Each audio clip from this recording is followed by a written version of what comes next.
হলো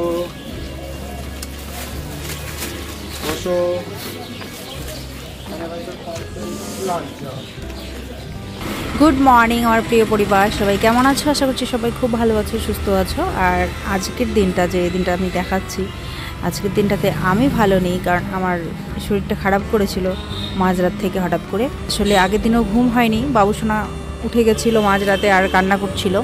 তো সবাই জেগে জেগে ওকে শান্ত করার চেষ্টা করছিলাম, তো কারোরই ঘুম হয়নি ঠিকঠাক, তো আমারও হয়নি। আর তারপরে দিকে কালকে রাতেও ঘুম হয়নি, যেহেতু এখানে ছিলাম, তো ঠিকঠাক করে ঘুম হয়নি, বারবার জাগতে হয়েছিল যেটুকু ঘুমিয়েছি মাঝরাতের দিকে। তো যে কারণে গ্যাস হয়ে গেছিলো আমার মনে হয় সেই কারণেই। আর গ্যাসের থেকে প্রচণ্ড ঢেকুর, আর পেটটাও খারাপ ছিল, মানে খুবই খারাপ অবস্থা ছিল, একদম মানে দুর্বল হয়ে গেছে যেন এরকম অবস্থা। আর খুবই অস্বস্তি লাগছিল, কিন্তু তারপরেও ভাবলাম যে না, আসছি যখন তো থাকতেই হবে কষ্ট করে হলেও। আর এখানে পাশে তো ওষুধ আছেই, বেশি মানে গ্যাসের ওষুধটা খেয়ে নেব। আমি এবার ভাবি যে আমার পেট খারাপ থাকলে খুব তাড়াতাড়ি ঠিক হয়ে যায়, তো সেই জন্য আর কি গ্যাসের ওষুধটা খেয়েই আমি ভাবছি যে ঠিক থাকবো আর কি। তো যে কারণে একটা গ্যাসের ওষুধ নিয়ে এসে খেয়েছিলাম। আর তারপর গ্যাসটা একটু কমেছে, কিন্তু একদমই টোটালি কমেনি, মানে একদম ঠিকঠাক হয়ে গেছে এরকম না, কমেছে কিন্তু ছিলই। আর পেট খারাপটাও ছিল, ভেবেছিলাম দেখি বিকেল অবধি। আমি সহজে না, এত সহজে ওষুধ খেতে চাই না, চেষ্টা করি যদি এমনি করে ঠিক হয়ে যায় তো হয়ে যাক, একটা দিন দুটো দিন দেখি, তারপরে ওষুধ খাওয়ার চেষ্টা করি। কারণ আমার মনে হয় ওষুধটা মানে ফট করে ওষুধটা খেয়ে নেওয়াটা ঠিক হয় না আর কি। একটু দেখা উচিত কোনো কোনো ঘরোয়া কোনো কিছু, সেগুলো যেগুলো থাকে উপায়গুলো, সেগুলো করে দেখা উচিত আমার মনে হয় আর কি। আমি যা করি আর কি, বাকি সবার কথা বলবো না, যার যেটা পছন্দ সে সেটা করবে। আমি পার্সোনালি এরকমই করি, প্রথমে আগে দেখি, মানে বাড়িতে এরকম কিছু উপায় থাকলে সেটা করে দেখি, যদি ঠিক হয়তো হলো। বা এমনি করেও কখনো আমার পেট খারাপ না বেশিক্ষণ থাকে না, ঠিক হয়ে যায় তাড়াতাড়ি। খাওয়া দাওয়া করি, লিকুইড খাই, এরকম শরবত করে একটু খেলাম, হয়তো ওআরএস থাকলে ওআরএস খেলাম, এরকম করেই আমার ঠিক হয়ে যায়। তো সেটাই দেখছিলাম, কিন্তু ঠিক হচ্ছিল না। পরে বিকেল অবধি, রাত অবধি দেখলাম ঠিক হয়নি। তো তারপর বাড়ি যখন গেছিলাম, এখান থেকে বাড়ি গিয়ে তখন বাবার কাছে ওষুধ ছিল, বাবারও ওরকম সমস্যা ছিল, তো ওইটা খেয়ে পরে ঠিক হয়ে গেছিলো আমার। যাই হোক, এখন এই যে মিতুর জন্য চা এনে দিলাম, কারণ সকালবেলা মিতু চা আর মারি বিস্কিট খাবে, তারপর খাওয়ার আগে, খাওয়ার পর ওষুধ আছে সেগুলো খাওয়াবো। ওকে চাটা দিয়ে ও খেলো, খাওয়া দাওয়ার পর তারপরে কিন্তু আমি চলে এসেছি এখন দোকানে। তো ওষুধ নিতে চলে এসেছি গ্যাসের জন্য। আমার ওষুধটা নিয়ে নিলাম, নেওয়ার পর মানে কালকে বাবুর জন্য কিছু নেইনি, কালকে আস্তে আস্তে অনেক লেট হয়ে গেছিলো, তা ভাবলাম যে ঢুকেই পড়ি, কালকে সকালে নেবো এখন। তো সেই জন্য সকালবেলা চলে এসেছি এখন যে দোকানে, পাশেই এখানে একদম নার্সিংহোমের নিচেই দোকান আছে। তো এখান থেকে একটা নিলাম হচ্ছে কম্বলগুলো হয় যেগুলো আর কি বাচ্চাদের, মিডিয়াম সাইজের ওইরকম একটা কম্বল নিলাম, কমলা রঙের যেটা দেখলে আর কি, ওটা নিলাম। আর দুটো জামা নিলাম বাবুর জন্য, নিয়ে হচ্ছে এখন যাব ঘরে গিয়ে ওগুলো দিয়ে আমি ওষুধটা খাবো। তো মিতু বলছিল যে ওনাকে ভাইকে বলেছে, আমাকে বলেছে বাড়ি যেতে আর কি, বলেছে যে শরীর যদি খারাপ লাগছে তো বাড়ি চলে যাও। তো আমি ভাবলাম না, থাকবো যেরকম করে হোক। বাড়িতে থাকলেও তো এমন না যে বাড়িতে থাকলে আমি সুস্থ হয়ে যাব হট করে, তো ওখানে থাকলেও আমি যেরকম থাকবো এখানে থাকলেও সেরকম, কিন্তু মানে পারবো আর কি, এরকম না যে চলতে ফিরতেই পারবো না, এতটাও আমি সহজে ঘায়েল হয়ে যাই না, যথেষ্ট স্ট্রং থাকার চেষ্টা করি। খুব বেশি একদম ঘায়েল হয়ে গেছি, চলতেই পারছি না, তখন আলাদা ব্যাপার, কিন্তু এখন চলতে পারছি, চলতে ফিরতে পারছি। অসুবিধা হচ্ছে, একটু কষ্ট হচ্ছে, কিন্তু থাকতে পারবো, কোনো অসুবিধা নেই। তো তার জন্য এই যে ওষুধটাই খেয়ে নিলাম, গ্যাসের ওষুধটা খেয়ে যদি একটু ভালো লাগে, ঢেকুরটা বন্ধ হয়, তাহলে শরীরটা একটু ভালো লাগবে। গাটা গোলাচ্ছে, কেমন যেন একটা বমি বমি ভাবও লাগছে। ওই আমি যখন বললাম যে গ্যাসের থেকে ঢেকুর আসছে, উনিই বলে দিলেন যে তার সাথে কি বমি বমি ভাব। আমি বলি হ্যাঁ হ্যাঁ, একদমই তাই। আসলে ওনারা তো সবই জানেন তাই না, যে কিসের থেকে কী হতে পারে। ওষুধটা খাওয়ার পরে একটু ভালো লেগেছে, কিন্তু একদমই পুরোপুরি শেষ হয়ে যায়নি, তার মানে ভাবো কতটা কোন হারে আমার গ্যাস হয়েছে। মিতুকে চাটা তো দিয়েছি, আর ওষুধও দিয়েছি ওকে খেতে, জল ঠান্ডা করে ও খেয়ে নিয়েছে, তারপরে চা বিস্কিট খেয়ে পরবর্তী আবার ওষুধগুলোও খেলো, কিন্তু আমরা কিন্তু খাইনি। মেজদিকে বলছি যে তুই চাটা খেয়ে নে, কিন্তু ও খাচ্ছে না, আর আমার তো ইচ্ছেই করছে না কোনো কিছু খাবো আর কি, গলা দিয়ে কোনো কিছু গিলতে ইচ্ছেই করছে না, এমনকি জলটা পর্যন্ত গিলতে ইচ্ছে করছে না। কিন্তু সকালে উঠে কিন্তু আমি প্রত্যেক দিনই জল খাই, তো সেটাও ইচ্ছে করছে না, কী আর করা যাবে। তো তারপর আবার কিছু না কিছু একটু তো খেতেও হবে, তাই না বলো, নাহলে তো এনার্জি থাকবে না শরীরে। তো সেই কথা ভেবে জবরদস্তি আমি একটুখানি একটা বিস্কিট আর চাটা খেয়ে নিলাম। আর সর্দিও খেয়ে নিল। খাওয়া দাওয়ার পর এবার বাবুসোনার জামা কাপড়গুলো তাড়াতাড়ি করে ধুয়ে দিতে হবে। সকাল সকাল রোদ্রে মেলে দিলে পরে দুপুরের দিকেই শুকিয়ে যাবে, একদম ঝরঝরে হয়ে যাবে ছাদে মেলে দিলে। তো যে কারণে এখন কাপড়গুলো আমি এখন ধুয়ে দেবো বাথরুমে বসে বসে। তো কাপড়গুলো ধুতে গিয়েও কিন্তু মানে বারবার আমার ঢেকুর আসছে, তো এত অস্বস্তি লাগছিল যে কারণে মানে চটপট করে যে একটা এনার্জির সাথে কিছু করব সেইটা হচ্ছে না। কিন্তু জানি আস্তে ধীরে করতে পারবো আর কি, কোনো অসুবিধা নেই। করতে তো হয়ই, তাই না? আমরা বাড়িতেও কত এরকম অসুস্থ হই, এটা ওটা হয়, তারপরে তো করতে হয়, ওখানে তো কেউ নেই, একাই করতে হয়। তো যে কারণে আমার অভ্যেস আছে, হয়তো শরীর অসুস্থ থাকলে একটু আস্তে ধীরে হয়, আর সুস্থ থাকলে একটু চটপট করে করতে পারে, এটাই পার্থক্য, কিন্তু করতে তো হয়। তো যে কারণে কোনো অসুবিধা নেই। কাপড়গুলো আমি বাথরুমে বসে আস্তে আস্তে কিন্তু ধুয়ে দিলাম। প্রথমে সার্ফ দিয়ে ধুলাম, তারপরে হচ্ছে ওই ডেটল জলে চুবিয়ে চুবিয়ে তুললাম।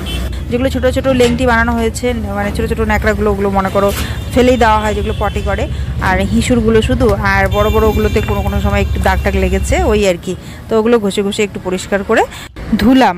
আর মামি ওরা কালকে আমাকে দেখিয়ে দিয়েছিল যে কোন দিকে কাপড় মেলতে হবে আর কি, ছাদে কোন দিকে যেতে হবে। তো সেই হিসেবে এই যে কাপড় চোপড় ধুয়ে চলে আসলাম এখন ছাদে। এগুলো এখন মেলে দেবো, ওখানটায় জায়গা আছে, বুকিং হয়নি।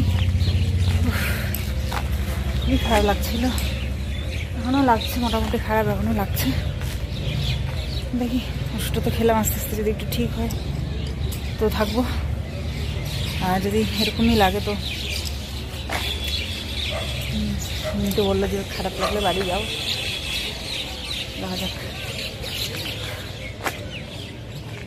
একটা বিস্কুট শুধু খেলাম, খেতে ইচ্ছেই করছিল না, মুখে দিতে ইচ্ছে করছে না, কারণ বমি বমিও লাগছে সাথে। তারপরেও ভাবলাম শরীরে তো একটু এনার্জিরও দরকার, তাই একটা মারি বিস্কিট আর চা 1 কাপ খেলাম। দিদির জন্য এনেছি, দুজনে মিলেই খেলাম। মেয়ে তো খেয়ে নিয়েছিল, খেয়ে ওষুধ খেলো। চলো এখন কাপড়গুলো মেলে দিই।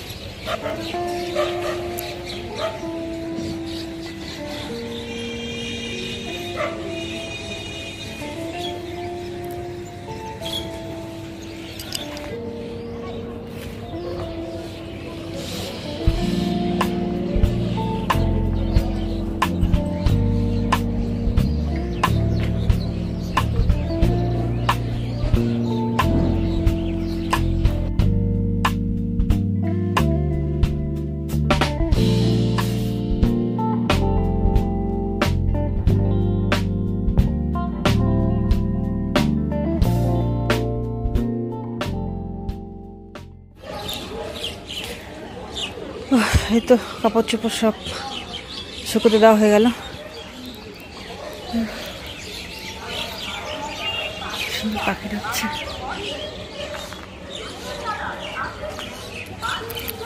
দেখে দোকান আটা বিক্রি হচ্ছে।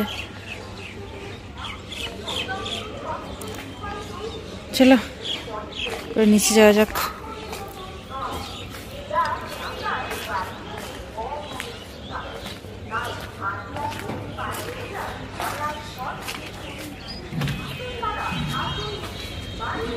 শুকাক এগুলো, পরে বিকেলবেলার মধ্যে শুকিয়ে গেলে নিয়ে যাওয়া যাবে। রোদ্র উঠেছে তো আজকে,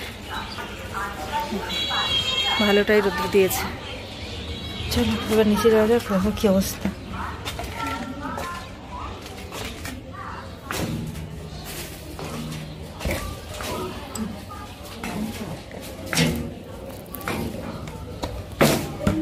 মামি বলছিল কাপড়গুলো কিন্তু কালকে তাড়াতাড়ি সকাল সকাল ধুয়ে দিবি, নাহলে কিন্তু জায়গা বুকিং হয়ে যাবে। তো আমি ভেবেছিলাম সত্যি বোধহয় জায়গা বুকিং হয়ে যাবে, ভয় পেয়ে গেছিলাম। তো আসলে ঘুম তো ঠিকঠাক হয়নি, শেষ রাতের দিকে আবার একটুখানি শুয়েছিলাম, চোখটা লেগেছিল। তো ওই একটু একটু করে ঘুমাই, একটু একটু করে ভেঙে যায়, এরকম হয় আর কি। তো 7:30টার দিকে ধুতে বসেছিলাম, খুব সকাল সকাল যে ধুয়েছি তা নয়। তো তারপর শুকোতে দিতে দিতে দিতে ওইদিকে 8টা বেজে গেছে। তো তারপরে দেখি জায়গাটাকে সব ফাঁকাই আছে, কেউ দেয়নি, আমি প্রথম দিলাম। তো যাকে সেদিক দিয়ে মানে ভালোই হলো, ভালো হয়েছে। একটা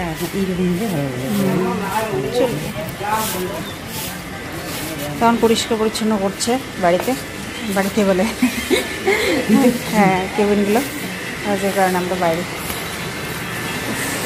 বসি। তো আমরা এসে একটু রোদ্রে বসলাম, আর এখন রুমগুলো সাফ সাফাই করছে। তো দরজা মানে বন্ধ করা আছে, মানে এখন আর যাওয়া যাবে না, তো সেই জন্য ভাবলাম চলো তাহলে আমরা একটু হেঁটে হেঁটে সামনে এসে রোদ্রে বসলাম একটু। সেই রোদ্র লাগে, হ্যাঁ গরমও লাগে না।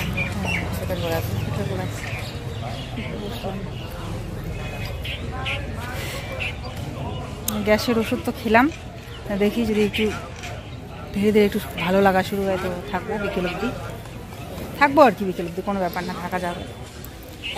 এরকম তো না যে বাড়ি গেলে ঠিক হয়ে যাবে যদি খারাপ লাগে, তো থাকা যাবে আর কি। পেচ্ছাপের গন্ধ রে।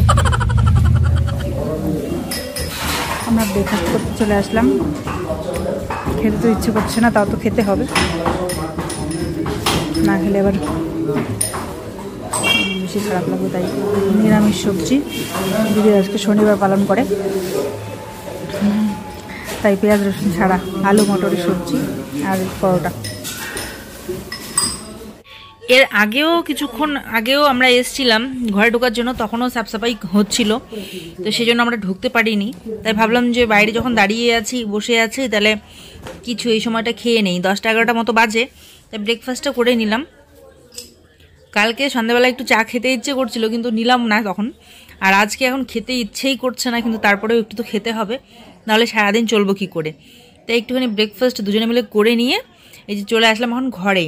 ঘরটা পরিষ্কার করে মুছেছে, তাই জুতাটা হাতে করে নিয়েই ঢুকলাম, ঢুকে এক সাইডে রাখলাম ঘরটা শুকাক।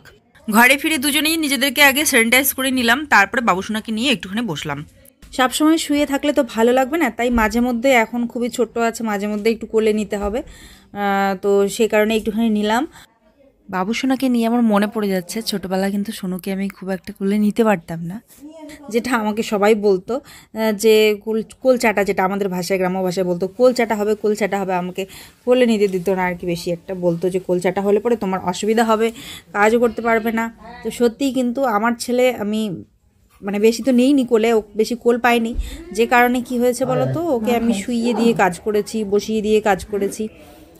বুঝতেই পারছো আমাদের দৈনন্দিন জীবনযাপনের যে গৃহস্থলী আমাদের কাজ, সেগুলো তো আমাদেরকে করতেই হবে। আর সেদিক দিয়ে আমার ছেলে আমাকে একদমই ইসে করেনি, মানে কি বলবো, সেরকম আমার কোনো চাপ হয়নি। ওই বসিয়ে দিয়ে যদি রাখতাম বসে থাকতো, খেলতো, শুয়ে দিয়ে রাখতাম শুয়ে থাকতো, এরকম একদমই ভেজাল করতো না আর কি, চুপচাপ খুব শান্ত ছিল। এখন যদিও একটু দুষ্টুমি করে, কিন্তু ছোটোবেলায় খুব শান্ত ছিল, মানে খুব একটা কোল নিয়ে ওর কোনো ঝামেলা ছিল না যে কোলেই বসে থাকতেই হবে। আচ্ছা আমি দেখেছি কোলে নিয়েই বসে থাকতে হবে, একটুও ছাড়া যাবে না এরকম। তো আমার ছেলেকে আমি মানে বেশিরভাগটাই ছেড়ে দেওয়া ছিল, বসে মানে মাটিতে কখনো হয়তো 6 মাস 7 মাস যখন হলো মাটিতে একটু চট পেতে দিলাম, বা মাটিতেও কখনো কখনো হামাগুড়ি দিয়ে ঘুরে বেড়াতো, কাজ করতাম আরামসে আর কি, এরকমটা ছিল। সোনু পাপা তো ইচ্ছে করেই মাটিতে 6 মাস পরেই মাটিতে ছেড়ে দিত, কাদা টাদা বানিয়ে ওখানে ছেড়ে দিত খেলার জন্য ওকে আবার, তো সেদিক দিয়ে ও মানে এরকমই ছিল। আর যেহেতু কোলটা খুব কম পেয়েছে তাই একদমই কোলচাটা হয়নি। আর কি বলতো, ওকে কোলে নিলে না খুব খুশি হতো, একটু যদি কেউ কোলে নিত খুব খুশি হতো। যখন ধরো আমি কাজ করছি ঘরে, রান্না বান্না এটা ওটা, তখন কেউ কোলে নিল তো খুব খুশি, কারণ ওই যে বসে থাকে বেশিক্ষণ, বসে থাকে শুয়ে থাকে, একটু যদি কোল পেতো তো ওকে ঝুলিয়ে যদি নাও তুমি তাও মানে খুশিতে থাকে।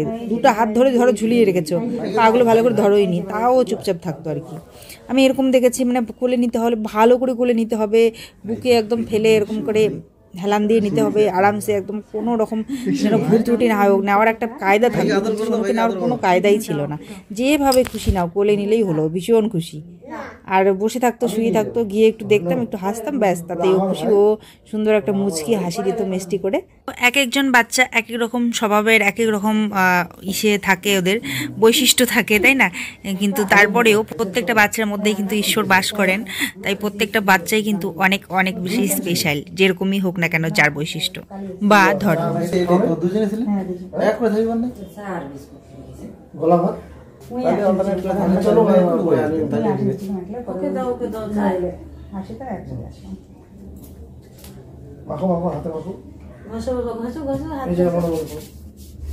তোমরা দেখতেই পেলে আজকে কিন্তু ভাই নিয়ে এসেছিলো বাবুকে, বড় বাবুকে নিয়ে এসেছিলো ওর মাকে দেখাতে। আসলে কালকে রাত্রে খুবই তো কান্নাকাটি করেছিল, তো যে কারণে আর কি ওকে নিয়ে এসছে। তো হয়তো ভাবছে মা কোথায় গেল, তাই না? ছোট একটা বাচ্চা, আসলে হয়ে গেল 2-3 দিন এখনও মাকে দেখতে পাচ্ছে না, তো যে জন্য হয়তো ও খুবই মিস করছিল ওর মাকে। তো মাঝে মধ্যে জন্য মানে রাত্রিবেলা খুব কান্না করেছিল, যে কারণে ভাই কিন্তু আজকে নিয়ে এসেছে। মিতুকে আমি আবার বলছিলাম তুমি আসতে বলছো, মিতুও মিস করছে, এদিকে কষ্ট পাচ্ছে, বাচ্চার জন্য মনে পড়ছে আর কি, মিস করছে। তো আমি বলছি যে তুমি যে আসতে বলছো, যদি এসে কোলে উঠতে চায়, আমার তো মনে হচ্ছে ও পাগল হয়ে যাবে তোমার কোলে ওঠার জন্য, এরকমটা ভাবছিলাম আমি আবার। কিন্তু না গো, একদম এরকম করেনি। সুন্দর করে মানে যখন বললো এখানে হয়েছে বাবা, তো সুন্দর করে দূর থেকেই ও মানে কথা বললো, দেখলো, হাসলো, ভাইকে আদর করলো, মায়ের সঙ্গে মিশলো, সবই ঠিক আছে, কিন্তু ওর মায়ের কোলে যাওয়ার জন্য খুব একটা জেদ করেনি।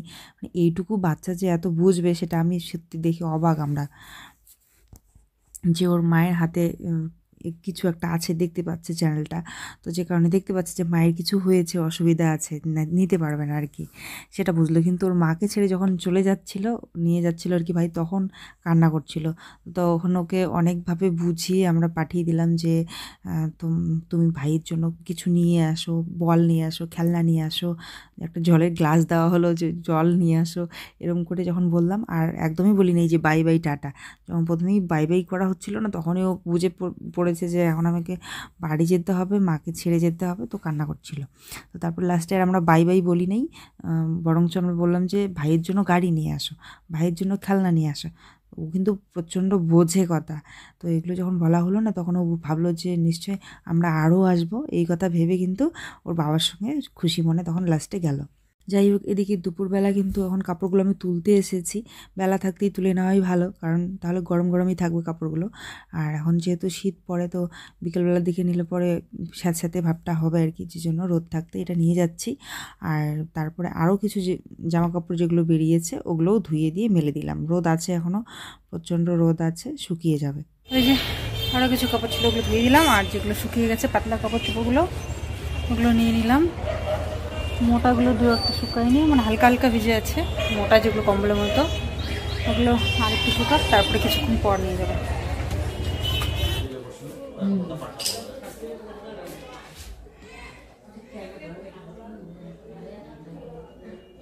আমার ভুড়ির জন্য ডাক্তারকে কইছিলাম, বলে কি মাছের কাজ করো, বেল কি বেল লাগাবা, তার থেকে ভালো বুদ্ধি রাত্রে শোয়ার সময় গামছা বাইন্দা টাইট করে তাহলে কমে যাবে, কত টাকা দিয়ে কিনতে হবে না।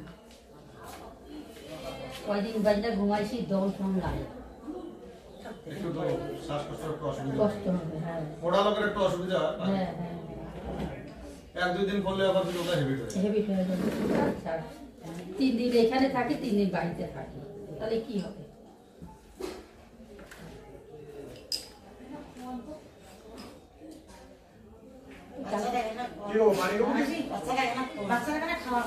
কেন সে প্রত্যেকটা কাজেরই কিন্তু কষ্ট, তাই না বলো?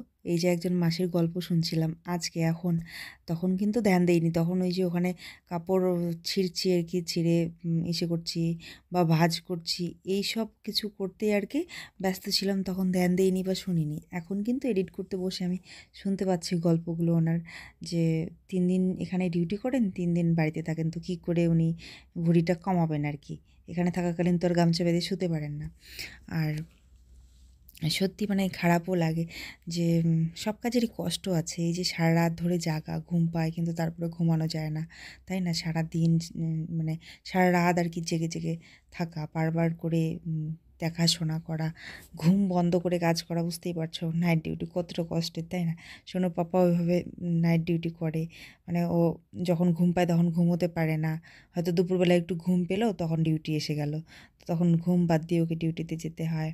আবার হচ্ছে যখন ঘুম পায় না, তখনও যখন ঘুমের টাইম নয়, তখনও জবরদস্তি ঘুমাতে হয়, কারণ নাহলে পরে হচ্ছে ডিউটি হবে, যদি রাতের দিকে ডিউটি থাকে তো সন্ধ্যাবেলা তাড়াতাড়ি করে ঘুমিয়ে নেয়।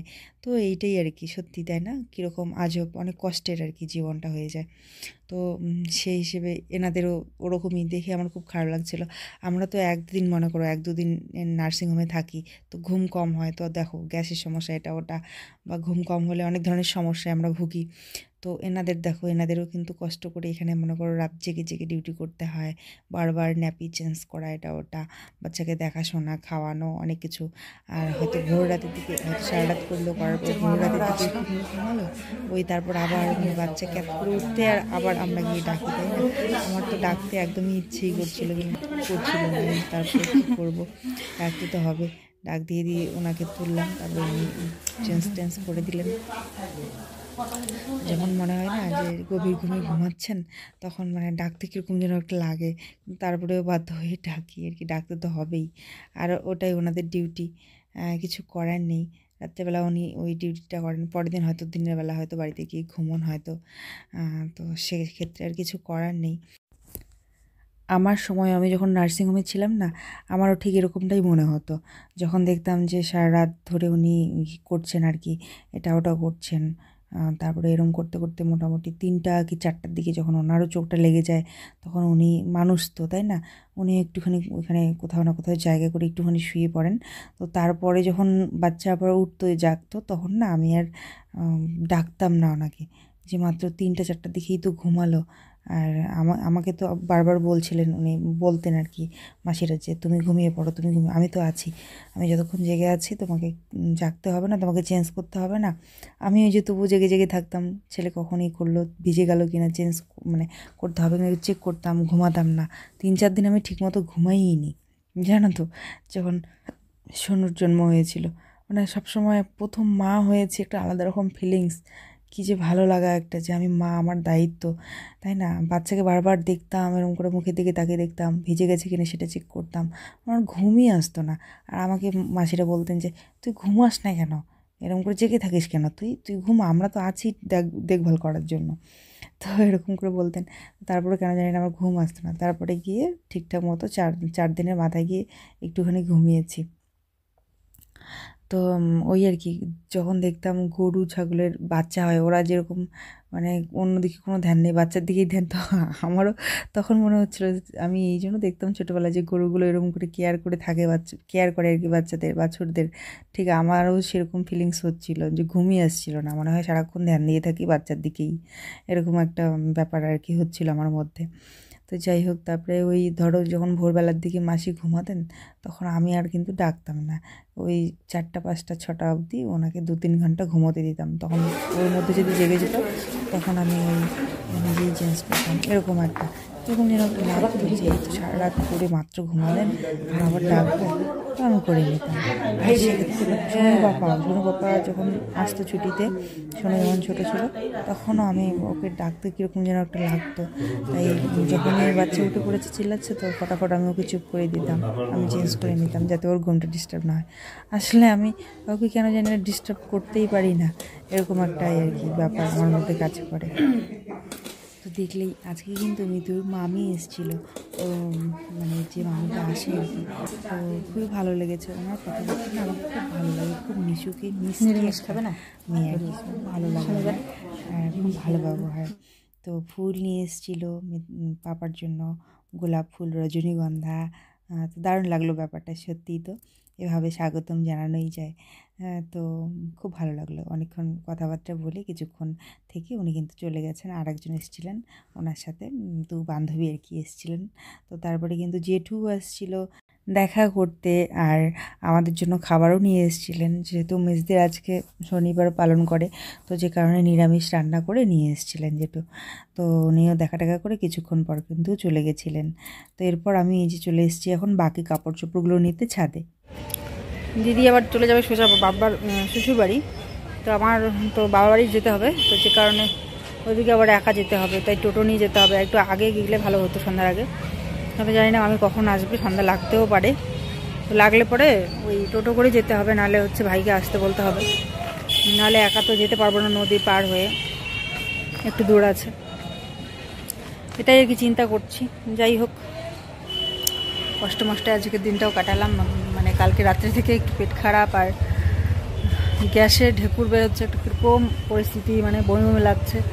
সকালে একটা গ্যাসের ওষুধ খেয়েছি, তোমরা তো দেখলেই। তো তারপরে একটু রিলিফ পেয়েছি, কিন্তু পুরোপুরি এখন যায়নি, আছে ভিতরে সমস্যা আছে। তো ভাবলাম না, কোনো রকমের দিনটা কাটাই, মামি না আসা অবধি। দিদিও আবার একা থাকবে, একা যাবে, এই রাস্তাটা সন্ধ্যাও লাগতে পারে, যে কারণে এই যে আছি আর কি। আজকে মামি আসবে, তো আজকে রাতটা মামি থাকবে, তারপরে কালকে পরশু দিন মনে হয় ছুটি দেবে, আর একটা দিন তো।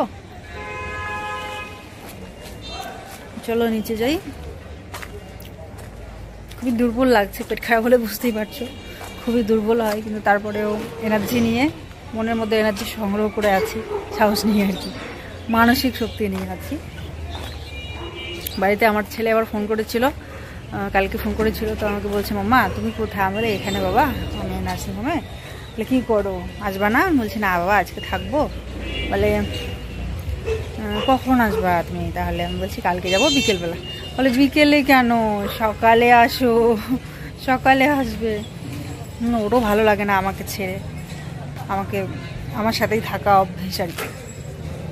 মন খারাপ করছিল একটু, তো আমি বললাম বাবা আসবো, ঠিক আছে, চেষ্টা করবো তাড়াতাড়ি আসেন। এই আর কি ব্যাপার স্যাপার। চলো, বাবু শোনা তো খুব, আর আমাদের নতুন সদস্য, ও তো খাচ্ছে খাচ্ছে ঘুমাচ্ছে, কোনো চিন্তা নেই ওর, বেশ শান্ত চুপচাপ আছে। তো এখন সর্দি আছে ঘরে, মিতু আছে ওখানে। চলো, কাপড়গুলো আরও একটু আগে নিতাম, তো যেটুকু এগিয়ে দিতে গেল দিদি, তো ওই জন্য আমি একটু অপেক্ষা করছিলাম, ও আসলো, এখন কাপড়গুলো নিতে আসলাম। ঘরে এসে কাপড় চোপড়গুলো গুছিয়ে দিয়ে আমরা কিন্তু এখন বেরিয়ে পড়ছি সন্ধেবেলা। মামি আসলো, আমরা এখন বেরোচ্ছি। ক যাবে না, তুই বাই কর মুখ, মই তোকে বাই কর মুখ। ভালো থেকো, হ্যাঁ ভালো থেকো, সাবধানে থেকো, আস্তে আস্তে ভালো থেকো, সুখে থেকো।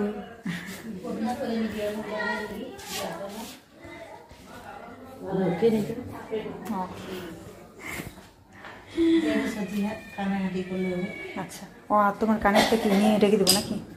কানে না নাকি কি আছে রেখে দেবো নিয়ে? ও আমি তো তুমি যাবার পরে যাবো না।